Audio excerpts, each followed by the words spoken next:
있어. 머리가 찐따 머리 세워야 돼. 자, 봅시다. 공부해야죠. 왜? 아니 왁스를 안 발랐다니까요. 아니 왁스를 발라야 돼. 왁스를 못 발라. 머리는 감았어. 감긴 감았어. 네, 가슴만 안타잖아요. 안 탄게도 낫다고요? 알아요. 어제 그래서 바꾸고 왔는데 목요일날 이상하게 그 미용실 가서 목요일날 설명이어가지고 설명회 겸사겸사해서 좀 머리가 덥수룩 해가지고 잘랐는데. 너무 옛날처럼. 자를 때는 괜찮았는데 갑자기 뭐 이렇게 막 말리는데 드라이를 하는데 2대8로 나눠버린 거야 지금. 뭐 초기가 없어가지고 내가. 그래서 와이 어제는 왁스 바르고 온 게 이제 어제는 옛날처럼 여름 때처럼 바르고 왔는데 그렇게 한쪽으로만. 근데 뭐 어찌됐든 간에 굉장히 혹평을 받았지. 굉장히 악평을 받았지. 장원두 쌤이 자기가 어떤 놈인지 모르겠는데 내가 하나 잡으면은 누군지 밝혀내가지고 그럴 건데 어떤 누군가가 그 장원두 쌤이 나보다 3살 많다는 거를 듣고 굉장히 깜짝 놀라면서 믿을 수가 없다는. 당연히 내가 나이가 많은 줄 알았다고. 장원두 쌤이 신원을 누군지를 얘기를 안 해주는데 대충 짐작 가는 애들은 몇 명 있는데 근데 이제 목요일날 머리를 그렇게 2대8로 자르고 오니까 거기에 이제 종지부를 찍어버린 거예요. 장원두 쌤이 딱 보자마자 오? 너 나보다 형인데? 형인데? 이러고. 근데 딱 봐도 내가 형처럼 보였어요. 그 머리를 하니까 완전 무슨 말도 안 되는. 잘못 잘랐어.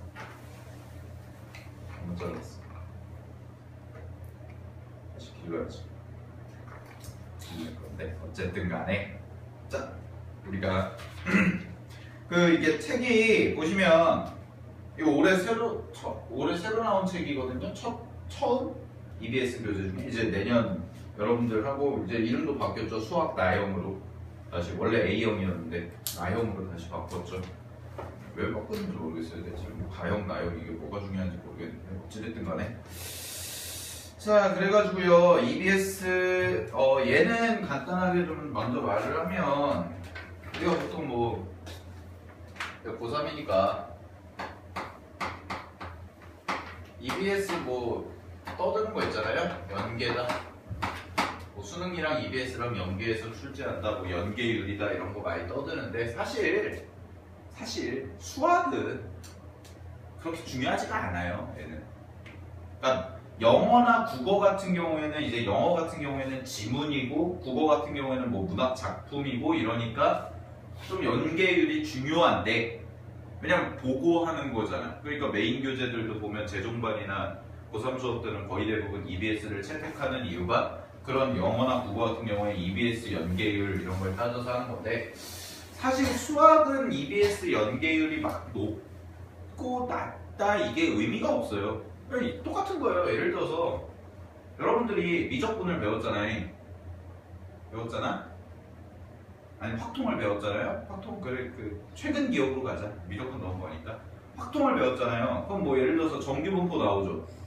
정규분포 했었죠 우리 지금 최근에 정규분포하고 뭐 표준정규분포하고 했었지. 그지? EBS에도 똑같이 정규분포랑 표준정규분포가 있어요. 근데 EBS의 문제 자체가 수능에 똑같이 나오냐? 아니죠 당연히 수학은. 그러니까 수학은 EBS 연계율 자체가 그렇게 큰 의미를 갖지는 않습니다. 절대적인. 뭐 국어 영어 같은 경우는 특히 영어 같은 경우에도 올해 수능 같은 경우에는 연계율이 많이 깨졌다. 그래서 EBS 지문 달달달달 외우는 애들이 피곤시험이죠 이번이. 영어가 94점, 커트라인이 94점이었으니까 1등급 것이. 하나 그래서 말씀을 드리면 근데 이 교재 같은 경우에는 이제 EBS 연계도 모든 EBS 교재가 다 연계되는 게 아니라 가장 대표적인 게 이제 수능 특강이랑 아직 수능 특강은 안 나와요. 수능 특강은 2월 말쯤에 나옵니다. 2월에서 3월 사이에 그게 나올 거고, 그 다음에 이제 수능 완성. 얘가 여름쯤 6월 모의고사 끝나고 이때쯤 나와요. 가장 대표적인 EBS 연계 교재가 이거 두 개예요. 두꺼운 거. 수능 특강과 수능 완성. 그리고 여러분들이 아마 연계율이 이번에 내년 수능에 어떻게 반영이 될지 모르겠는데, 얘랑 얘가 뭐 메인 교재로 거의 작년이래. 올해 고3들 같은 경우에는 우리 학원에서도 이제 수능 특강이랑 수능 완성을 메인 교재로 썼었거든요. 근데 뭐 이거는 잘 모르겠어요. 아직까지 미지수예요. EBS 연계율이 별로 안 좋아서 수학은 크게 의미도 없고.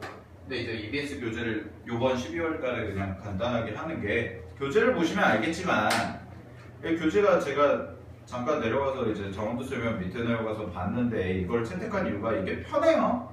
보시면 한번 정리하기 편합니다. 여러분들이 윈터 들어가기 전에, 겨울방학 특강 들어가기 전에 잘 모르잖아요. 잘 기억이 안 날 거예요. 특히 앞부분 수투나 이런 거, 미적원 같은 경우에는 여러분들이 한지 조금 오래됐고, 최근에는 이제 확통 같은 경우에는 많이 했는데, 이제 그 부분은 잘 모르니까. 그래서 12월 달까지는 어디까지 나갈 거냐면요, 12월 달까지는 미적원까지만 나갈 거예요. 수투부터 미적원까지. 확통은 뭐 시간 남으면, 만약에 여유가 되면 하고요. 일단은 목표는 이제 미적원까지 해서 103쪽까지 나갈 거예요. 진도는 수투부터 시작해서, 처음부터 시작해가지고 6번 정도 있는데 수업이 아주 그렇게 할 거고, 그 다음에 여러분들 이제 윈터 들어가시고 겨울방학 때 하셔야 되는 게 뭐냐면, 겨울방학 때 이제 기출문제가 있어요. 지금까지 출제됐던 뭐 예를 들어서 6월, 9월, 그 다음에 수능, 이게 이제 대표적인 이제 평가원 모의고사죠. 3개. 6월, 9월 수능, 그 다음에 3월, 뭐 4월, 이런 것들, 교육청 모의고사, 뭐 7월, 이런 것들이 뭐 10월까지, 보통 10월까지 칩니다.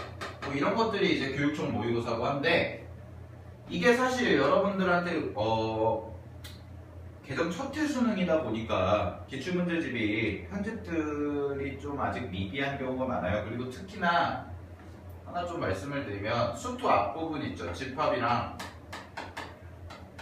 영재랑 그 다음에 함수랑 요 3개,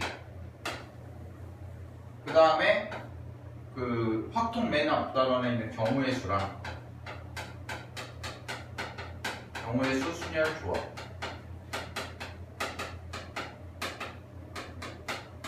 이것들은 이제 새롭게 수능에 추가가 된 거거든요. 개정되면서 새롭게 추가가 된 거야, 얘들은. 그런데 얘가 기출문제가 적어.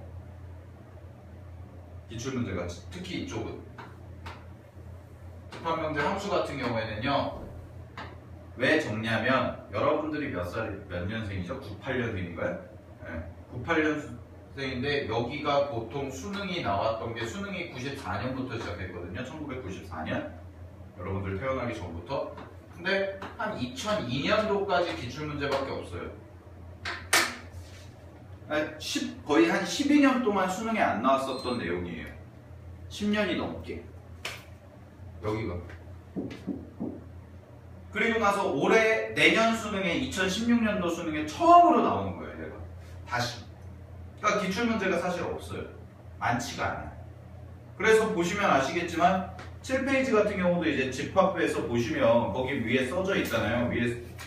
문제 위에 각각 어디에서 발췌한 건지, 어디에서 뽑아온 건지를 지금 EBS에서 명시를 해주고 있는데, 보시게 되면 기특한 수학, 내신 6감, 이거 다 EBS 교재거든요. EBS 내신 교재. 그러니까 기특한 수학, 내신 6감 뭐 쭉쭉쭉 돼 있는데, 근데 수열만 넘어가도, 뭐 한 수열 쪽으로만 넘어가도 바로 최신 자료가 나와요. 뭐 2015년 수능 특강에 있던 문제, 2015년 수능 완성에 있던 문제, 그 다음에 예시 같은 경우에도 비교를 해드릴게요. 36페이지를 보시면, 36페이지 잠깐 봐봐. 36페이지. 36페이지. 그게 작년 수능에 나왔던 문제거든요. 2015학년도 수능이니까 작년 수능이에요. 올해 수능이 2016학년도 수능이고 여러분들이 보시는 건 2017학년도 수능인데 보시면 아시겠지만은 수열 같은 경우에는 최근에도 기출문제가 출제가 많이 됐었기 때문에 특히 평가원 이쪽 6월 9월 수능에서 출제가 많이 됐었기 때문에 자료들이 많아. 수열이나 지수나 로그나 그 다음에 미적분도 그 다음에 뒤에 확률 통계도. 근데 6페이지 보시면 언제적 수능인 문제예요. 이게 2002년이죠. 2002년. 여러분들 몇 살 때요? 이게 4살 때요? 이때가 나왔던 거예요. 이때 끝이에요. 이 이후로는 수능에 안 나왔어요. 이 앞단원 같은 경우에는. 그러니까 사실 자료가 적어요. 기출문제 자료가. 그래서 자칫 잘못하면 어떻게 될 수가 있냐면요.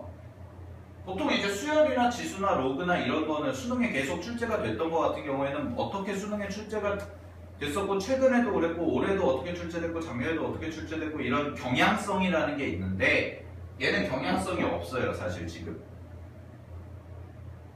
너무 출제된 지 오래돼서. 그러니까 자칫 잘못하면은 난이도 조절에 실패할 수도 있어요.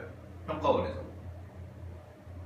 알겠니? 근데 지금 대부분의 이제 선생님들의 그러니까 여론이죠. 선생님들의 여론은 요 앞단어는 그래도 쉽게 나올 거다가 대세거든요. 일단은 그냥 기초적인 기본적인 문제들 충분히 풀 수 있는. 왜냐면 뒷부분에도 어려운 거 내면 되니까. 알겠죠? 뭐 이런 거 잘 좀 어쨌든 여러분들이 수능 보는 거니까 좀 전체적으로 개발적으로 해드리고, 그 다음에 경우의 수 순열 조합 같은 경우에는요, 이거는 정말 중요해요. 공부할 때.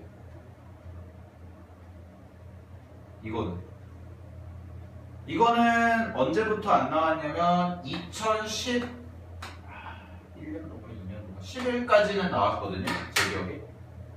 그러니까 미통기로 나오기 전에 2011년 여러분들 개정되기 바로 직전 애들은 경우의 수 순열 조합을 안 봤어. 지금 고3까지.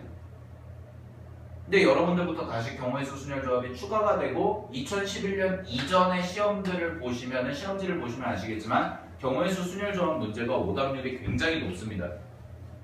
얘는 이거는 쌤이 수능 볼 때도 내가 문과에서 수능 볼 때도 봐봐서 알아요. 경우의 수 순열 조합은 진짜 어려워요. 수능 문제가. 그리고 생각해봐 얘들아. 수능장에서 니네 12년 동안 공부한 거를 모든 걸 다 쏟아내는 수능장에서 경우의 수 문제가 나왔어. 주관식이 풀었어. 답이 4장이에요. 그때 그 당혹스러워. 4점짜리. 혹은 객관식이 풀었어. 답이 없나? 그런 게 생긴다고요. 이게 불확실한 단원이다 보니까 경우의 수라는 게. 그리고 경우의 수 순열 조합은 여러분들도 풀어보셔서 아시겠지만 얘는 절대로 외워서 푸는 게 아니잖아요. 공식, 하벨 법칙, 고벨 법칙, NCR, NPR, NHR 이런 거밖에 없어요. 그럼 그거를 어떤 상황에서 어떻게 적재적소에 이 문제가 이걸로 풀어면 좀 더 쉽겠다, 혹은 일일이 세줘야겠다, 이런 거를 다 고민하고 따져야 된다고. 그래야지만 잘 만들 거예요, 여러분들이. 알겠죠? 그러니까 겨울방학 때는 12월도 있고 그랬지만 겨울방학 때 여러분들이 뭘 보고 공부하셔야 되냐면 겨울방학 때는요 딱 하나예요. 뭘 보고 공부해야 되냐? 3월 모의고사 보고 공부해야 돼요. 그리고 여러분들이 개정 첫 해이기 때문에 이 3월 모의고사가 굉장히 중요해요. 잡히라고. 이 3월 모의고사가 굉장히 중요합니다. 개정 첫 해 첫 수능의 처음 모의고사이기 때문에, 첫 고3 모의고사이기 때문에 사설 모의고사 이런 거보다 교육청 모의고사 이런 거 중요하니까. 그리고 3월 모의고사와 장기적으로 보면 6월 모의고사가 굉장히 중요해요. 그럼 겨울방학 때 여러분들이 공부를 하실 때 초점을 맞춰야 되는 게 요 3월 모의고사와 6월 모의고사인데, 특히 3월 모의고사에 가까운 시일 내에 있으니까 3월 모의고사에 초점을 맞춰서 공부를 해야 돼요. 여러분들 물론 학원에서 진도 같은 경우에는 전 범위를 다 나갈 거지만 여러분들이 스스로 공부를 할 때는 자습을 하잖아요. 이제 자기 주도적 학습을 해야죠. 이제는 어느 정도. 그러면은 그 자기 주도 학습을 할 때 여러분들이 수학과 특히 수학과에서는 뭘 중점적으로 해야 되냐? 문과는 수투. 3월 모의고사 범위가 전 범위가 아니에요. 3월 모의고사 전 범위가 아니라고. 알겠지? 보시면 아시겠지만 수투 전 범위랑요. 미적분에서 어디까지더라? 미적분에서 그 미분법까지 그 다음에 경우의 수 순열조합 요 세 개거든요. 시험 범위가 3월 모의고사. 확통에선 경우의 수 순열조합밖에 안 나와. 그거 이제 모의고사 진도표 요번에 나와가지고 그거는 이제 드릴 건데 그러면 여러분들이 그런 쪽으로 집중적으로 공부를 해야 된다라는 거예요. 모의고사 진도에 맞춰서. 알겠니? 그런 것들 염두에 두시고 됐죠? 요거 공부를 어떻게 하는지도 알아야지.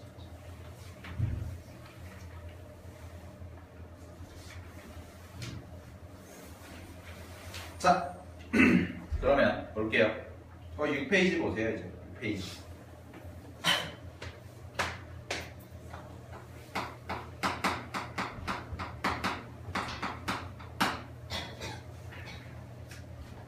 자, 6페이지 보겠습니다. 제가 집합을요 다 일일이 세세하게 설명하진 않을 거예요. 왜냐면 여러분들 집합을 배운 세대니까 아직까지. 중학교 때 집합 배웠었죠. 집합이 뭔지는 알죠. 근데 여러분들 다음 세대인가 다 중3인가 지금 한 1, 2년 여러분들보다 한두 살 어린 친구들은 아예 집합이 뭔지 몰라요. 중학교 때도 집합이 없어요. 근데 여러분들 그래도 중학교 때 집합을 좀 배웠으니까 자 핵심적인 것만 정리하고 갈게요. 첫 번째 아마 수능에서 출제가 된다면 집합에서 자주 나오는 것 중에 하나가 첫 번째는 이제 상등에 대한 내용입니다. 상등. 몇 개 추린 거야 내가? 몇 개 추린 거야? 집합에서 다 배울 수는 없잖아요. 몇 개 나올 만한 주제들로 좀 정리를 해볼 텐데 첫 번째는요 상등이에요. 상등이라는 게 뭐예요? 서로 같은 집합이라는 거죠. A라는 집합과 B라는 집합이 같다. 됐니? 그러면 이거 두 개가 될 조건이 뭐냐? 하는 건데 조건이 뭐냐고? 거기 옆에다 필기해 놓으세요. 몇 개 안 돼요? 집합은. 간단하게만 적어 놓으세요. 간단하게. 자, 상등이라는 것은 두 개의 집합이 같다라는 거예요. 두 개의 집합이 같다라는 거고 조건은 당연히 뭐가 되어야 되냐면 모든 원소가 같다라는 거죠. 당연히. A라는 집합의 모든 원소와 B라는 집합의 모든 원소가 같을 때 우리는 두 집합을 서로 상등이다. 즉 A라는 집합과 B라는 집합이 서로 같다라는 겁니다. 됐니? 그래서 이걸 응용한 문제들이 있는데 가장 대표적인 게 거기 1-1번 바로 가시면요. 1-1번에 보시면 두 개의 집합이 나와 있죠. A라는 것과 A라는 집합이 지금 A, 3이라고 되어 있고요. 여기가 그 다음에 B라는 집합이 써져 있는데 이 B라는 집합을 보시면 걔가 2A-1, 2A 플러스 1이다 라고 이렇게 써져 있잖아요. 그죠? 자, 그랬을 때 A라는 집합과 B라는 집합이 서로 뭐래요? 같대요. 그러면은 이 두 개의 집합이 서로 어때야겠다? 모든 원소가 같아야겠다라는 거죠. 그렇습니까? 이 위아래에 있는 모든 원소가 같아야겠다라는 겁니다. 됐니? 오케이. 자, 그랬을 때 그거를 같게 만드는 상수 A의 값을 구해봐라 라는 거죠. 됐어요? 그럼 여기서는 케이스가 몇 가지가 생기겠어요, 지금? 어떤 경우가 생기겠어요? 얘랑 얘랑 같을 수도 있죠. 얘랑 얘랑 같을 수도 있고, 얘랑 얘랑 같을 수도 있고, 얘랑 얘랑 같을 수도 있죠. 그죠? 그건 여러 가지 가질 수가 있는데, 이거랑 이거 같은 경우에는 계산이 좀 그러니까 얘랑 얘를 가지고 계산하겠다라는 겁니다. 2A-1과 3이 같다. 즉, 이렇게 풀겠다는 거예요. 첫 번째. 2A-1이 3일 때의 값을 구해보자. 자, 2A-1이 3일 때를 구해보시면 넘기시면 A 값은 얼마가 나오냐면 2다라고 이렇게 써지겠지. 그치? 그럼 A가 2라고 쓰시면 여기가 2잖아요? 그죠? 그럼 얘는 3이죠? 그러면 얘는 얼마가 돼 있어요? A가 2니까 5가 되죠. 즉 A가 2일 때는 라지 A라는 집합은 2,3, 2, 3이 써질 거고 B라는 집합은 뭐가 써지냐면 여기가 3, 5가 써지더라라는 겁니다. 그럼 두 개의 집합이 서로 같다라고 얘기할 수가 없는 거죠. 그죠? 그러니까 A는 2가 되면 안 된다라는 거예요. 그 다음에 두 번째 경우를 세보시게 되면 얘는 2A 플러스 1이 이번에는 3이다 라는 경우인데 그럼 여기서는 A 값을 내가 1이다 라고 이렇게 쓸 수가 있는 거죠. 그죠? 그러면 A가 1이라고 생각을 하시게 되면 A라는 라지 A라는 집합은 1, 3 이렇게 두 개가 써질 거고 그 다음에 B라는 집합은 뭐가 써지겠어요? 여기서는 똑같이 1, 3이다 이렇게 써지겠죠. 그죠? 그러면 이 집합과 이 집합이 서로 모든 원소가 같기 때문에 우리가 두 집합이 서로 같다, 상등이다 라고 얘기를 할 수가 있는 겁니다. 따라서 A 값은 얼마가 돼요? 1이다 라고 이렇게 푸시는 거죠. 그죠? 뭐 한 3점짜리 3점짜리 모의고사에서 3점짜리 정도로 출제될 가능성이 있는 문제 주제예요. 상등이라는 거 이런 식으로 모든 원소가 같다 이렇게 표현하는 거 되었습니까? 오케이. 자, 이 정도 주제 그냥 잡고 가고요. 자, 두 번째 갈게요. 두 번째는 뭐냐면 자, 집합에서 또 제일 자주 나왔던 건 사실 뭐냐? 부분집합입니다. 앞단원에서 집합의 앞부분에서는 당연히 중요도로 따지면 가장 중요한 건 부분집합이에요. 워낙 응용할 가능성이 많은 단어이기 때문에. 자, 부분집합 잠깐 볼게요. 첫 번째, 부분집합이라는 것은 A라는 게 B에 포함된다. 이렇게 쓰죠. 그죠? 자, A라는 집합이 B에 포함된다. 라는 의미를 해석을 해보면 얘는 어떤 뜻이냐면 A의 모든 원소가 B의 원소이다. 라고 이야기할 수가 있습니다. A의 모든 원소가 B의 원소이다. 자, 이거를 다른 표현으로 써보면 A가 B에 포함된다라는 것은요. X가 A의 원소이면 자 이렇게 쓸 수 있죠. X라는 어떤 임의의 원소 X가 A의 원소이면 무조건 그 X는 B의 원소가 될 거다. 요 과정이 성립하면 A가 B의 부분집합이다 라고 이야기를 할 수가 있는 거예요. 되셨나요? 여기까지. 오케이? 그래서 이걸 뭐라 그래요? 포함관계라고 하죠. 집합의 포함관계. A가 B의 부분집합이다. A가 B에 포함된다. B가 A를 포함한다. 이런 식으로. 아니, 그러면 부분집합에서 여러분들이 중요하게 좀 생각하셔야 될 게 이 부분집합을 나타내는 표현인데요. 표현. 문제에서는 A가 B의 부분집합이다 라고 이렇게 직설적으로 주는 경우도 있지만 그렇게 안 주고 좀 돌려 말하기 형태로 주는 경우가 있어요. 가장 대표적인 게 뭐냐면 이런 식으로 준다라는 겁니다. 예를 들어서 A랑 B를 교집합을 했더니 A라는 집합이 나왔다라고 이렇게 써주는 거죠. 그러면 얘는 A가 B에 포함된다. 자, 이거와 이거는 서로 같은 말이다. 동치다 라고 얘기할 수가 있어요. A가 B의 부분집합이다. A라는 것과 B라는 집합을 서로 교집합을 구했는데 A가 나왔대. 그럼 그 얘기는 A의 모든 원소가 B의 원소니까 A가 B에 포함된다 라고 이야기할 수가 있는 거예요. 됐나요? 마찬가지로 이렇게도 얘기할 수가 있습니다. A 합집합 B가요 이번에는 B다 라고 이렇게 나왔어요. A 합집합 B가 B다. 그러면 이 A 합집합 B가 B다 라는 것도 뭘 나타내요? A가 B의 부분집합이에요 라는 것을 나타내는 거예요. 됐습니까? 오케이. 또 하나 표현이 자주 나오는 게 뭐가 있냐면 A 차집합 B예요. A 차집합 B. 자, A 차집합 B가 공집합인 거죠. 그럼 이거 무슨 뜻이야? 얘들아, 차집합이 어떤 뜻이야? 차집합. A-B는 얘는 이렇게 쓸 수 있죠. 조건으로 써보면 X라는 원소가 A의 원소이면서 동시에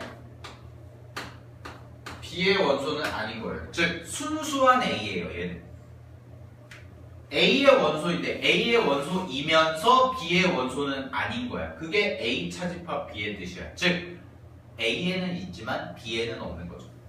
근데 그게 공집합, 없대요. 즉 A의 원소이면서 B의 원소가 아닌 것이 없다라는 뜻이죠. 그 말을 바꿔서 얘기하면 뭐예요? 모든 A의 원소는 B의 원소다라는 거죠. 됐어요? A가 A이면서 B가 아닌 게 없다.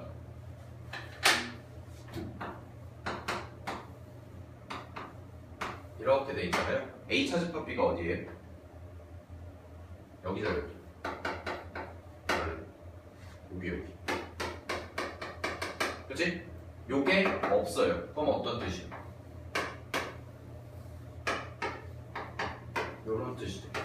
A의 원소이면서 B의 원소가 아닌 게 없는 거죠. 얘가. 됐니? 오케이? 그래서 요것도 마찬가지로 뭘 나타내는 거예요? A가 B에 포함된다. 요 세 가지. 가장 대표적인 거. 그러니까 문제에서 그냥 이걸 주면 깔끔한데 이렇게 안 주고 A 집합 B가 A를 만족한다. 혹은 A 합집합 B가 B를 만족한다. 혹은 A 차집합 B가 공집합이다. 이런 식으로 바꿔서 준다라는 거예요. 그랬을 때 여러분들이 A가 B에 포함되는구나 라는 것을 여러분들이 캐치를 해내셔야 된다. 문제에서. 알겠니? 오케이? 그런 것들 주의하셔야 되고요. 자, 그 다음에 이어서 자, 부분집합에서 또 나오는 게 바로 부분집합의 개수죠.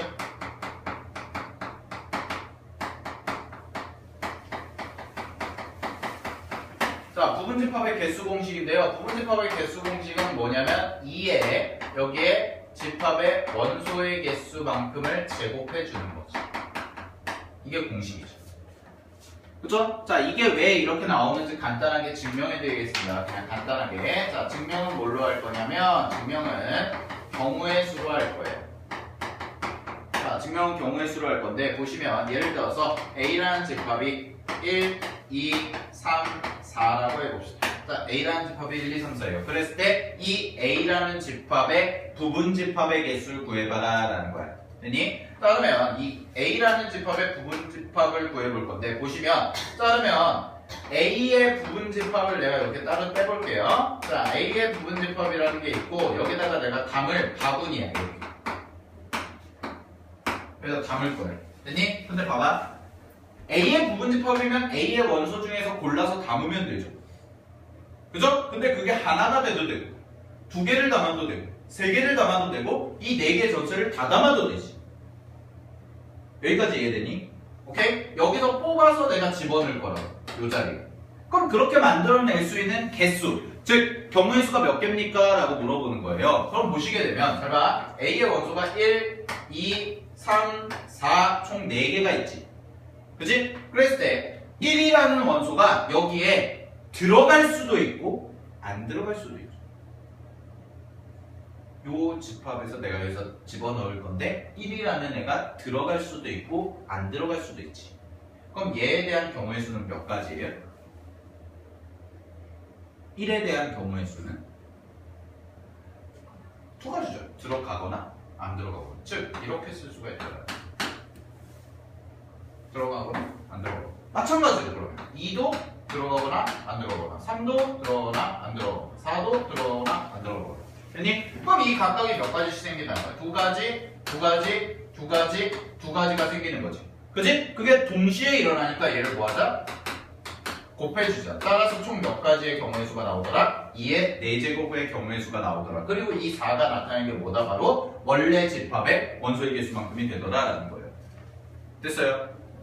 됐어요? 자, 이게 큰 틀이야. 그럼 잘 봐. 여기서 응용공식. 뭐 응용공식이라봤자 별거 아니죠. 뭐 예를 들어서 4는 항상 포함한다고 해보자.